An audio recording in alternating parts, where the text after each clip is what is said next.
wanted to talk through what I share each and every time in my cooking classes, which is knife skills and technique.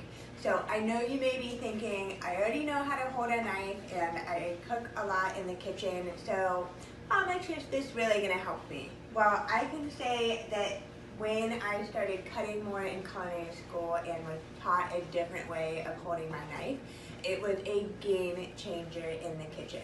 So first of all, let's talk about how to hold your knife. I always say it's a little bit like holding your pencil. We were all taught one way, but we all end up holding it a little bit differently.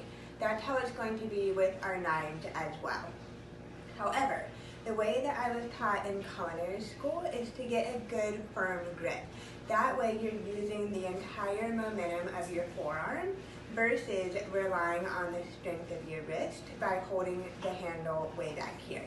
So you really want to choke up on your knife, and to do that, I grip the base of my knife with my thumb and my pointer finger, and then wrap my remaining 3 fingers around the handle.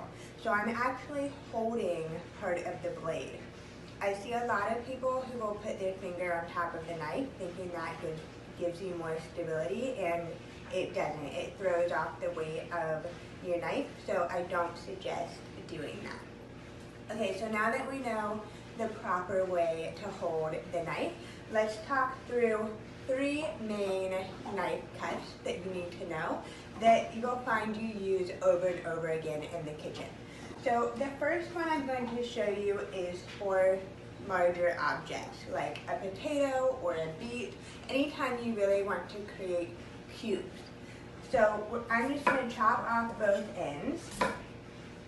And the reason why I do that is because I'm always looking for a flat surface. You never want to cut something as it's rolling around because you could accidentally cut yourself, and we don't want that. So to make it more manageable, I'm going to cut the potato in half. And then I have 2 pieces to work from. So this is a 3-step knife technique. So first you're going to cut into planks, and then strips or fries, and then cubes. So planks, strips, cubes. So this is what that looks like. You're just gonna run your knife down and create planks, trying to get as similar size as you can. And then I'm going to break it into 2 different groups and stack it on top of each other. I'm always trying to group things together to make it more manageable and get similar sized pieces. So now that I have my planks, I'm going to cut through and get my strips, keeping my fingers out of the way as I go. So then turn the potato around, cut through again, and you have nice, even sized cubes. And this is really important for when you're cooking vegetables, specifically roasting them, so that they all cook at the same time and temperature and can finish cooking together. So that's the first one. The second one is what I call the rolling knife, or one of my private cooking class clients calls it the dancing knife. Whatever you want to call it and will remember is completely fine with me. So let's use green onions as an example here. I always cut my green onions pretty much in half. It's all edible. The darker part is going to be more potent in onion flavor and a little bit more fibrous. The white part is going to be a little bit more tender. So with the rolling knife motion, you're going to keep the tip of your knife on the board at all times, rolling through. So what this does is, instead of chopping your way down, it's going to cut more even sized pieces and finish the cut all the way through. How many times have you cut a green onion and end up with a long string of what you thought was cut all the way through, but it's still hanging on by a piece on the bottom? So this is what's going to prevent that from happening. So what that looks like is basically just a rolling motion away from your body. You never want to roll towards your body. Your knife should always work away from your body. So you're just going to go in, down, out, up. In, down, out, up. So what that looks like is this.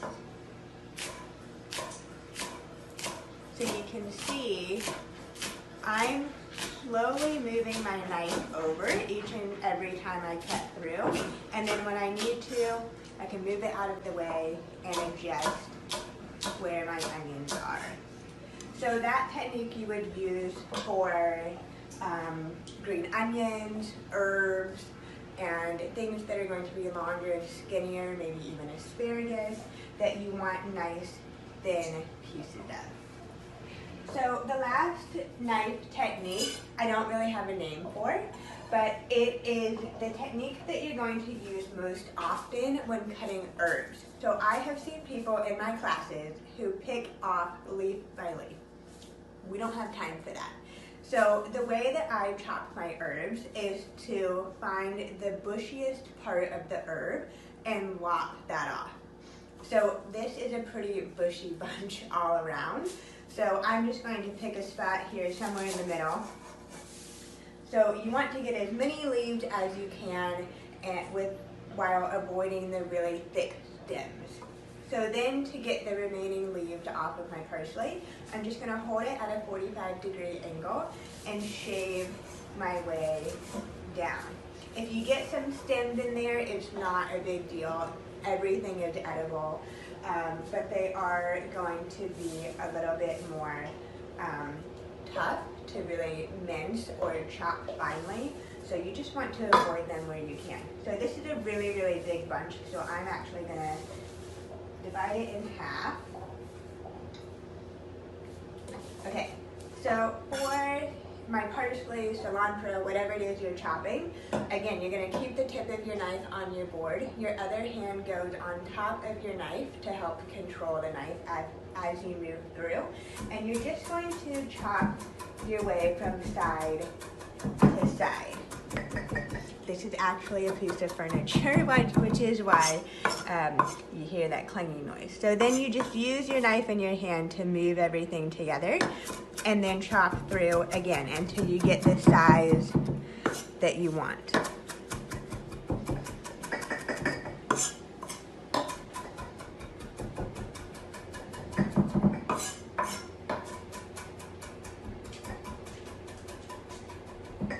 And then you've got nice chopped herbs. So I hope those tips were helpful. Whether you're a newbie in the kitchen or more advanced and like to experiment and play, the way that you hold your knife and cut your vegetables can be a huge game changer in time, energy, and efficiency in the kitchen. Happy cooking!